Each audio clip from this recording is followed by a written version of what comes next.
hospitals in Las Vegas and Oh, yeah. Henderson. Yeah. There's very few like privately owned places there. It's all, he owns them. Yeah.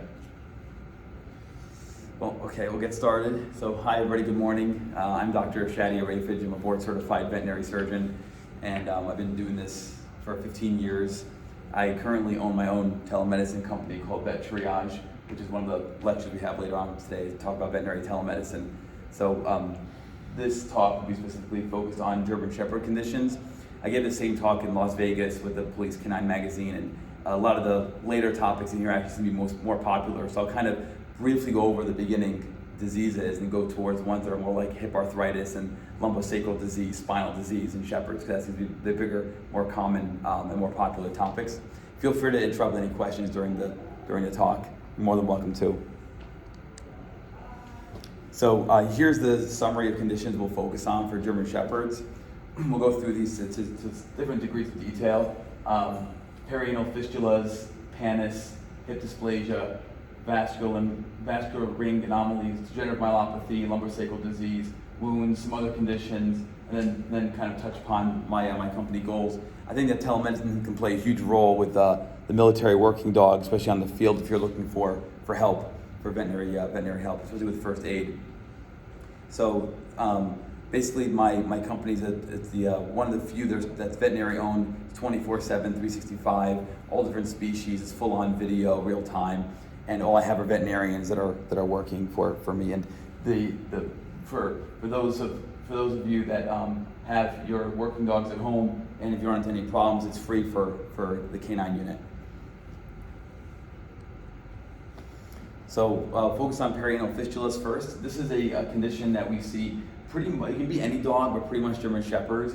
And I'll show you in the next slide kind of what it looks like. Basically, they have extensive wounds around the anal region. We're not sure what causes it. So 78 to 84% are an average of 7.5 years of age, and 85% are German Shepherds. So they're middle-aged to older German Shepherds that are affected by this condition, and they're on the older side. You've got different theories as to what causes this ulcerations or wounds in the back end. Some folks think might be related to sweat glands, maybe they have broad-based tails.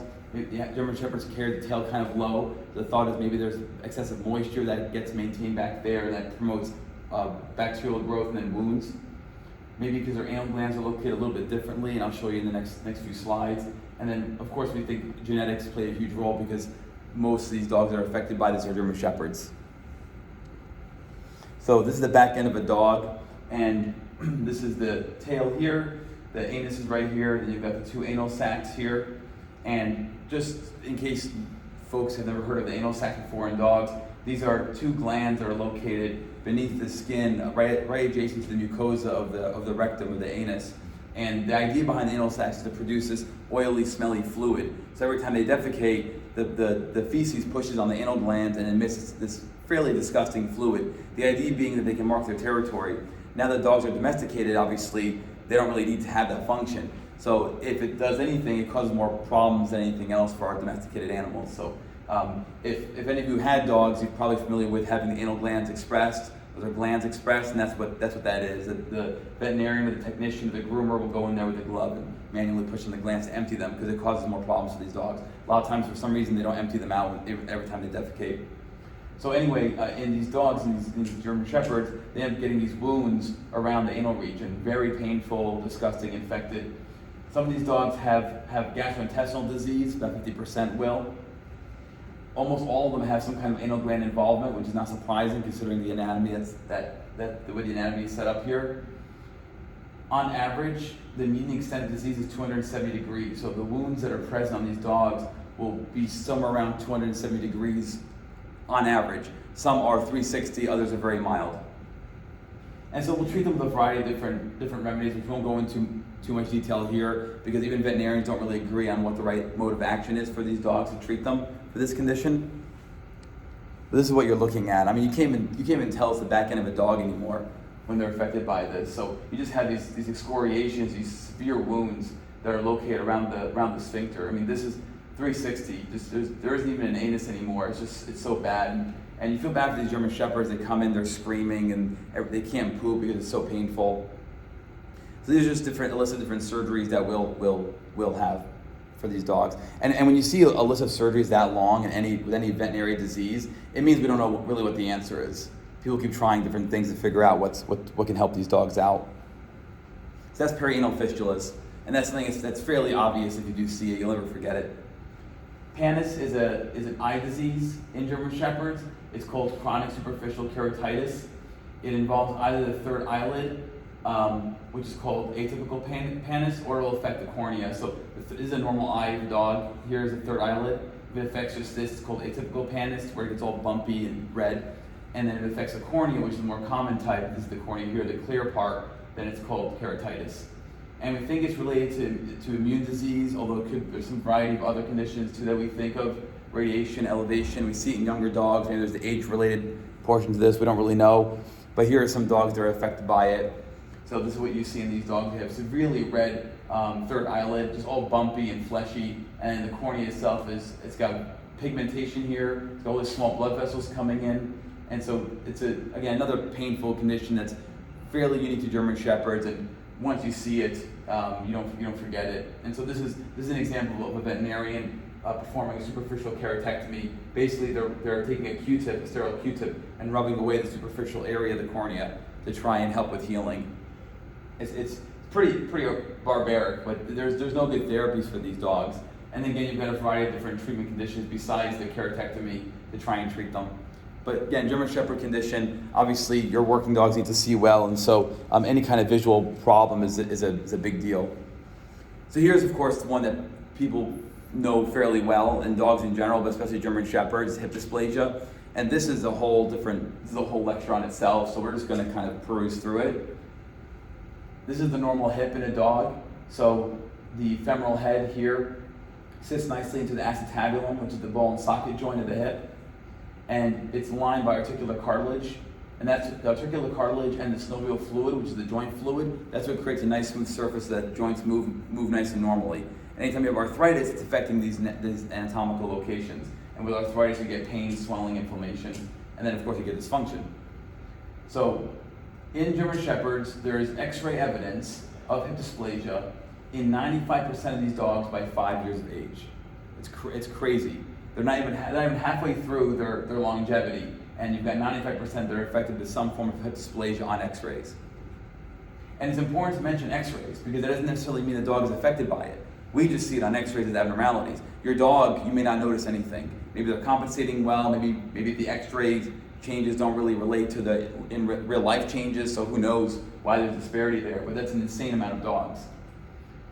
Normal phenotype with affected offspring in 27 to 80% of dogs. So basically, what this means is your dog seemingly looks normal. The phenotype is normal, not the genetic part of your dog, but the actual physical appearance of your dog is normal. And yet, somewhere between 27 and 80% of their offspring will have hip dysplasia, which means you can't really go based on the signs that you're seeing.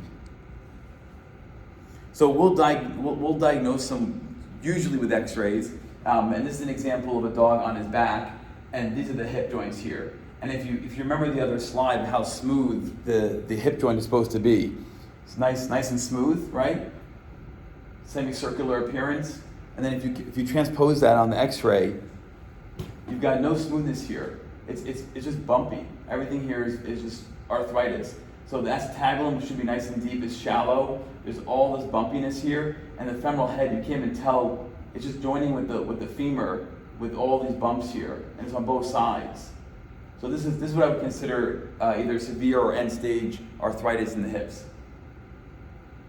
So we'll go based on X-ray measurements. We do genetic testing. The environment that the dogs are in maybe plays a role. If they're using a lot of stairs, if they're off leash a lot, we don't know. These are just based on studies that look at what are some common reasons why we see hip dysplasia in dogs. There are even studies that show what time of the month or what time of the year they were born may predispose them to hip dysplasia. So it's all over the place, and that's probably because the disease is so complex. Even though it's so common, we don't really understand it fully as far as what causes it. There doesn't appear to be one factor that predisposes these dogs to hip dysplasia. So the question is, you're trying to prevent it, you want to diagnose them when they're young, right? That way you don't breed it to the next offspring. That's the goal. Well, even that's a challenge. because young dogs have loose hips to begin with, and so it's very hard to diagnose that just based on feeling the hips as a veterinarian.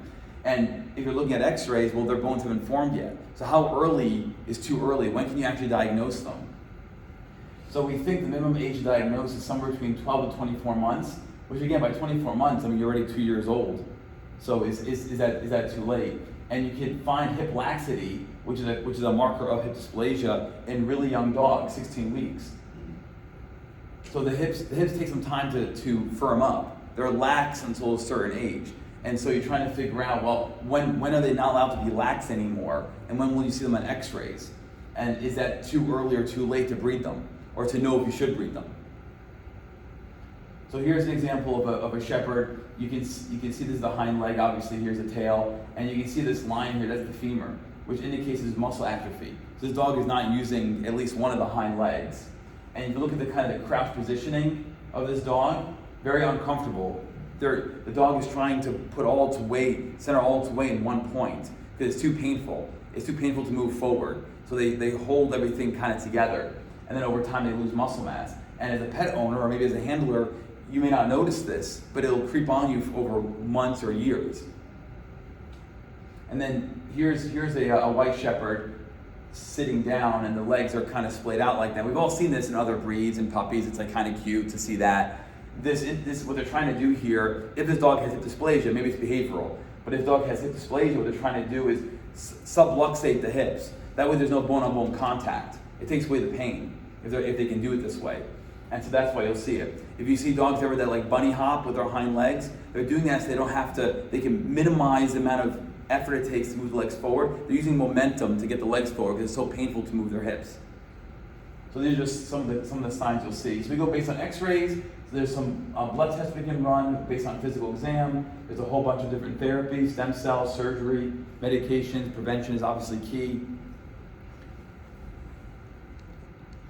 And so as a surgeon myself, we look into different surgical options for hip dysplasia. And if you've never seen a total hip replacement in a dog, this is what a version of a total hip replacement looks like. So it's obvious, right? That's all the metal there. We replace acetabulum, replace the femoral head, femoral stem, femoral neck, and femoral stem in this dog. And you see the other hip's not great either. So these are all a variety of different surgeries that we perform on dogs that have hip dysplasia. And with selective breeding, the goal is to try and give you dogs that actually can operate for a long period of time, so they're not limited by musculoskeletal issues. So genetic markers are huge. And that's where we've been going with this, is looking at genetic markers to see if that can give you a better insight as far as what dogs to breed, what not to breed.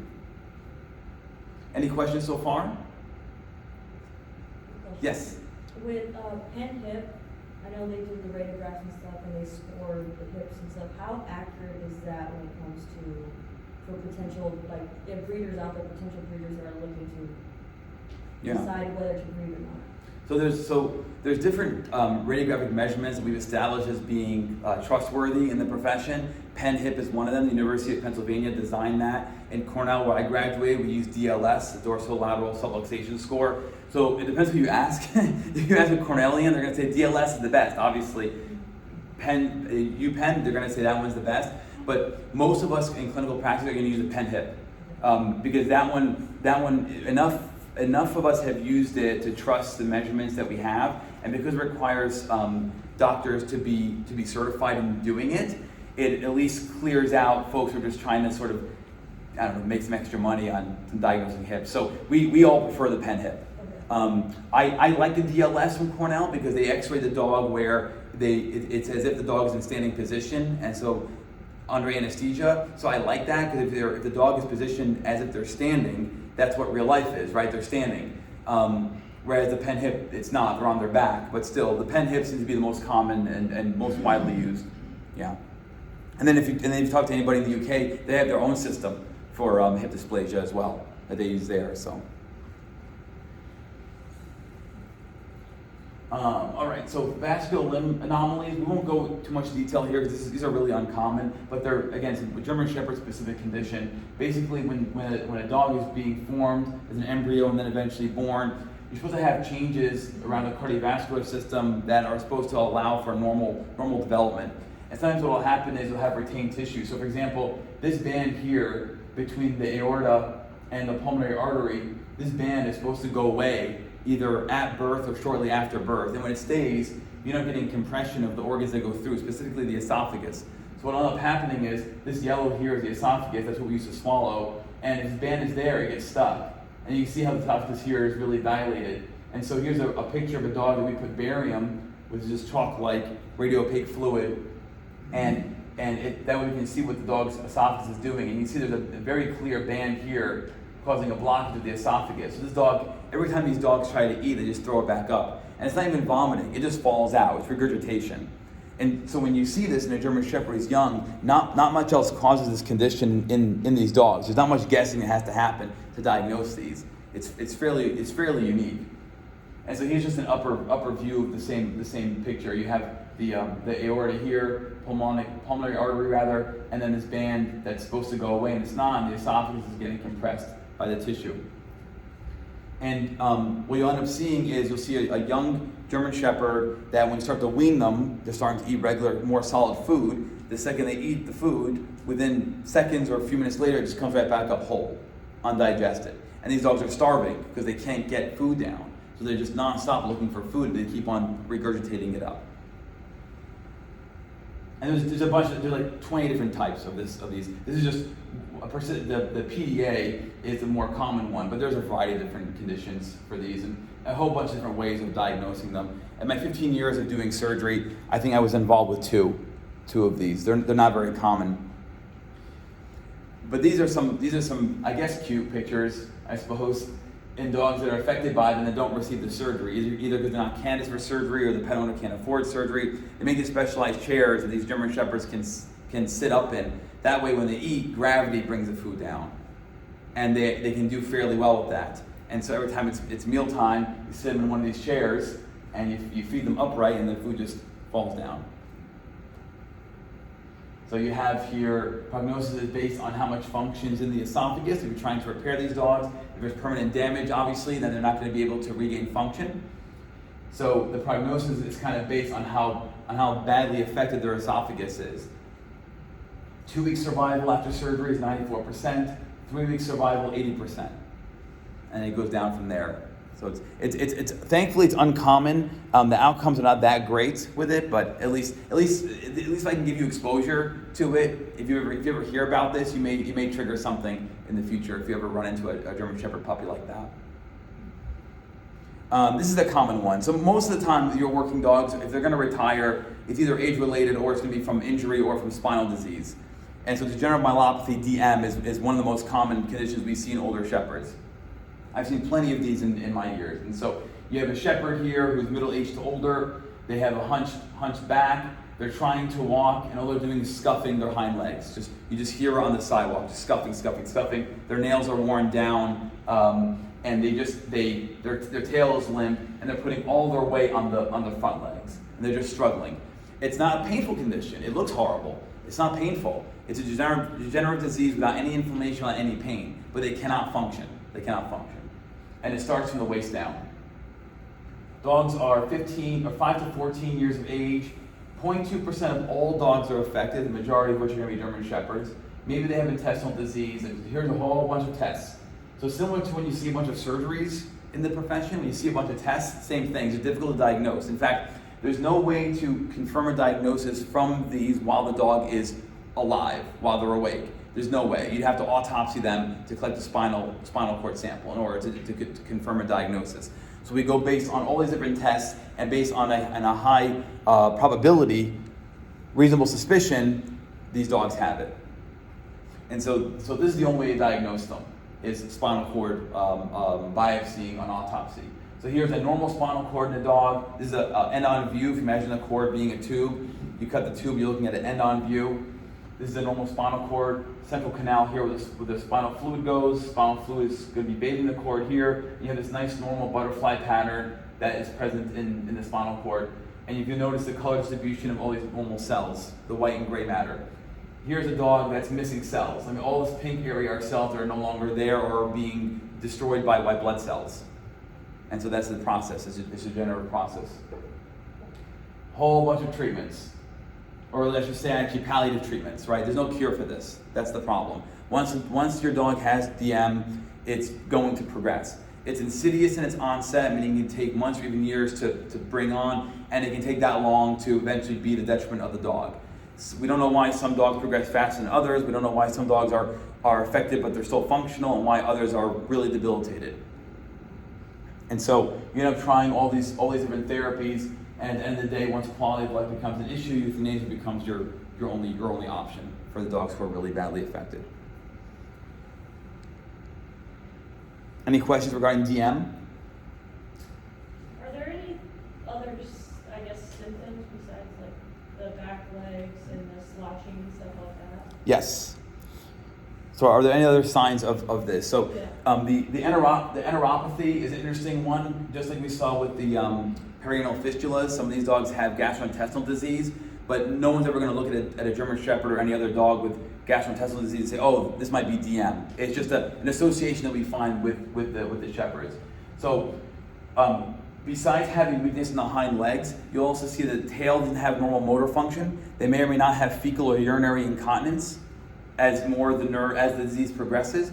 And then eventually what will happen is, although it affects primarily the hind limbs, it is eventually going to spread. And it'll spread cranially, right? It's going to spread towards the head. It's already affecting the hind end. There's nowhere else to go. So it spreads cranially. Eventually you start affecting the front legs. When you start affecting the front legs, now you have a tetraparetic dog. And that's a bigger issue because these are always going to be larger breed dogs and shepherds. And so now you're trying to move the dog around that doesn't have any function in all four legs. But then it won't stop there. If they're kept alive beyond that, it'll eventually reach the neck. Well, the phrenic nerve, which is the nerve that goes from the spinal cord and the neck down to the diaphragm that controls breathing function, then becomes affected. Once the phrenic nerve is affected, you now have a dog that's reliant on a ventilator. And of course, obviously, there's no sustainability there.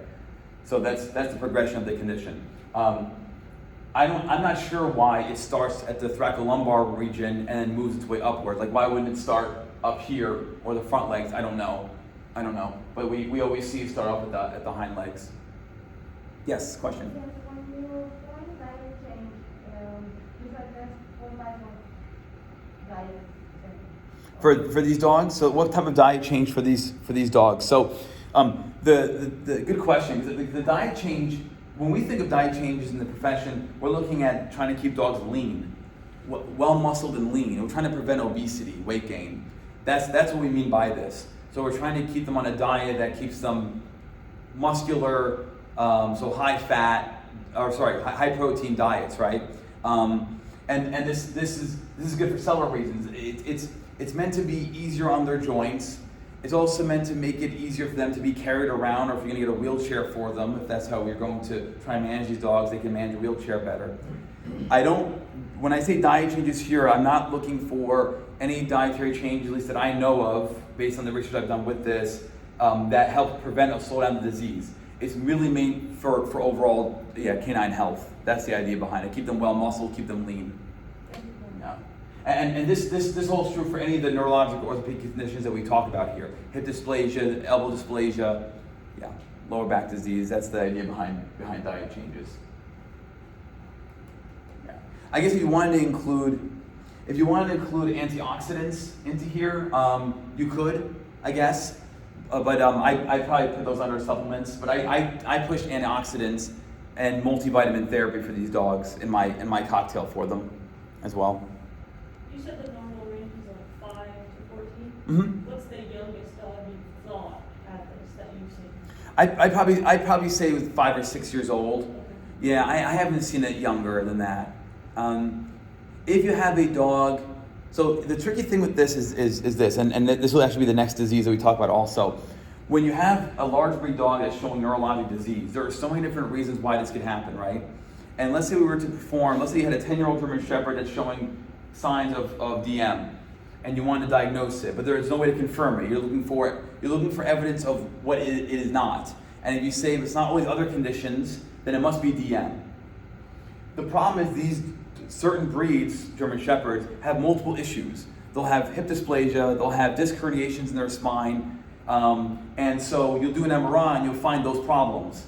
And you'll say, well, okay, but there's also these signs have been going on for a long time. They don't fit the routine history that you'd see with like a disc herniation dog or hip dysplasia dog. So it's like, do these dogs have hip dysplasia, lower back disease with disc herniations and DM? Because that matters. If you're going to invest in $5,000 hip replacements or a $10,000 spine surgery, well, you want to know ahead of time if your dog has DM or not. If you're going to invest in that kind of surgery, but your dog has DM anyway, and it's going to progress the next 6 months, maybe you don't want to invest all that money, all that time, and put the dog through surgery.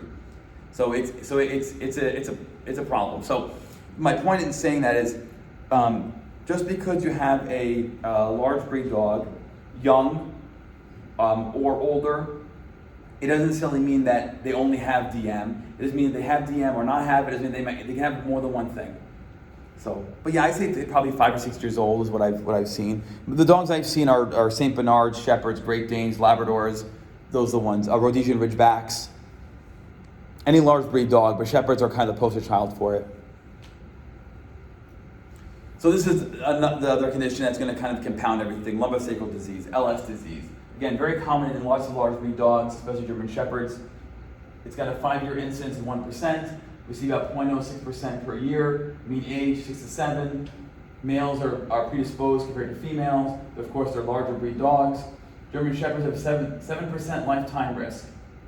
And so this is an example of it's a cross-section of a normal MRI. So this is the dog's head will be over here, tail's over here, and you'll have, this is the spinal cord, this is gray tube, right? And this is the backbone, all these little blocks. And you just see a nice smooth spinal cord, no issues. You get a close-up of a dog on MRI who has disease. Here's the spinal cord, nice and smooth. When you come over here, you got this bump here. All right, everybody see that? And if you also look here, this is the backbone, right? These blocks. Between the blocks, there's this white disc. That's the normal disc. That's supposed to stay between them, and it's white because it's hydrated. It holds moisture. Well, then if you go to the area where this bump is, look at that disc. It's black. It's dark. And this is a very obvious example. So here, this dog, between the lumbar 7 and the sacrum, there's a dehydrated disc that's also herniating and putting pressure on the spinal cord. That's lumbosacral disease, in a nutshell. LS disease is a very, very complex condition because it involves many different abnormalities back there. But essentially, that's what you're looking at. This is an X-ray of a dog with lumbosacral disease. So if you look at the spinal cord, that gray tube would be sitting in this column right here. Here's the backbone, right? If you look at this backbone and this backbone, there's all this white stuff here. All that's arthritis, trying to bridge the gap. Anytime the body has a joint that's got too much laxity, whether it's hips, elbows, wrists, doesn't matter, spine, what the body tries to do is throw some arthritis in there. It throws additional bone in there to try and help fuse it. It's trying to stop the instability. And so this is what arthritis looks like in the spine of a dog. Here's a surgeon's attempt of stabilizing it using implants. So they placed a metal rod here. It's got 4 different holes in it, and each hole has a screw that's bolted in, and it's holding in place this dog's spine to try and stop the instability. So with lumbosacral disease, you'll see neurologic signs in a good number of these dogs. Some will have orthopedic signs, obviously, because they're usually Shepherds, usually large breed dogs. You've got hip dysplasia and other things. And on average, their sign duration, meaning the duration of time that clinical signs begin at home, is about 60 days, 2 months worth. We diagnose them based on x-rays that you've seen, CAT scan, and MRI. Again, another very common reason why the working Shepherd is going to have to retire is because of lumbosacral disease. And just like any other complex disease, there's a variety of different therapies for them. This is a picture of a dog undergoing hydrotherapy, underwater treadmill. And so I've operated on plenty of these dogs. With dogs with severe signs, which is defined as being inability to walk in the hind legs, urinary and fecal incontinence and pain, 50% will improve after surgery. If you have severe disc disease, meaning a disc herniation, like in that MRI we saw, they're 6.5 times more likely not to improve after surgery. Urinary incontinence is also a bad sign for recovery.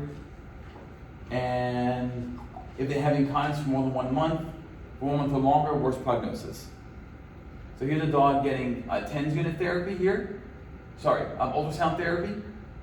to help with muscle spasms and pain, and here's one getting TENS unit therapy. This is probably after like a knee surgery or something. It's all parts of physical therapy. And so the reason why you want these prognostic factors, you want to know whether or not it's worth the investment in surgery for your dog. These are always older shepherds. They have hip dysplasia, maybe they have DM, maybe they have disc herniations, lumbosacral disease. So you want to kind of know, well, what will benefit this dog? Should I invest in a $10,000 spine surgery or not? And then finally, wounds. I imagine this is very common in the working dogs. We see this all the time in domesticated animals. So these dogs are always crazy. These shepherds, very high energy, running around, Vegas heat. They burn the bottom of their pads, or the heat here in Texas, they burn the bottom of their pads. And so you end up getting these wounds that are very, very painful for these dogs. And so here's a wound here on a paw pad. Here's a laceration in this dog's pad. And so this is kind of just to give you sort of some general advice. Let's say you're in the field or you're training with your dog and you have this similar issue. You want to place a cone on them so they don't lick the area. It's going to create infection, inflammation. Rest them. They got to be off of the feet, which obviously they physically, literally can't be. So you're trying to minimize further trauma to the bottom of their pads. You can consider a bandage if you want to protect them. What bandages do is it helps place not only cushioning, but also takes the weight off of those digits that are affected, especially the center 2 digits, which is their primary weight-bearing digits. You can cold compress to help with inflammation and analgesia, and then you can use triple antibiotic ointment over the counter, Neosporin. Then that's another reason why you want to have the cone on so they don't lick the antibiotic off. We can go into these in more detail if you want to. These are other common German Shepherd conditions. You've got bloat, which I think we're all familiar with. The stomach twists on itself. And here's a picture of a dog who starts off healthy, then gets bloated, and then it twists. And it's a very common emergency surgery. And really good prognosis if you catch them in time. Obviously, these are very fast-paced emergencies, but this is very common. So GDV, megaesophagus, where they don't have nerve function in the esophagus, so they have a dilation. It's the same thing like those dogs that have vascular ring anomalies. They just the food just sort of falls out. But this can happen at any age depending on what kind of disease they have. Myasthenia gravis is a neurologic condition where it's an immune-mediated problem where the cells in the body are attacking the neuromuscular junctions. So those junctions between the muscle and the nerve that communicate, those are being destroyed. And so you end up having a dog with neurologic weakness. Cancer, most common hemangiosarcoma. This is a tumor on the spleen that we removed, and it's also very common in German Shepherds. Heart arrhythmias, here's an example of a VTAC in a dog, ventricular arrhythmias. You'll see that as well. That can happen on its own or related to diseases like GDV or related to splenic tumors. And then dental trauma, which I'm sure you see a lot of as well. These dogs are always training, they're always very active, and so they're chewing on everything. And dental trauma is interesting because we always talk about removing teeth in dogs, but in people you always try to save your teeth, right? And so there are plenty not plenty. There are a few dentists in the States that'll try and actually work and save canines, especially for dogs where you want their canines as working dogs. You need to have them for use, also for a fear factor. You want the canines there. You don't have to remove the teeth if it's going to hurt what they can do. And so finally, this is just a little bit about my company here. We're working to try and open up the laws for veterinary telemedicine. If you want more information on how veterinary telemedicine works, what the limitations are, that's another talk I'm giving today as well. And we do see use for this with the police officer, canine unit, and military working dogs. If you have a dog that's hurt in the field during training, or if you're in the middle of nowhere and your dog is injured, a way to tap into a virtual vet. And that's my company, Vet Triage. And again, for the working dogs that are at home, it's no charge. We don't charge for those veterinary services for the working dogs. And hopefully, if any of you have any interest in kind of joining with Vet Triage, I'm happy to help focus on that. Because we want to make sure that your dogs are taken care of, especially if they get in trouble. So these are all kind of different factors that we're trying to fight here. We're trying to change the laws for telemedicine. We need to establish gold standards. We need to recognize there are different types of telehealth companies. Mine, of course, the best, obviously. And then you select what fits your goal best. We are functioning different ways with my company. We help rescue organizations. We help specialty emergency hospitals. We help regular veterinarians. We help the direct-to-consumer, just your pet owner that finds us online. So we're trying to provide a lot of good. We've helped people in Germany, in Haiti, Australia, Lebanon, Portugal, all over the U.S., all over Canada. So, and that's it for German Shepherd diseases. Any questions? Okay, thank you very much. Thank you.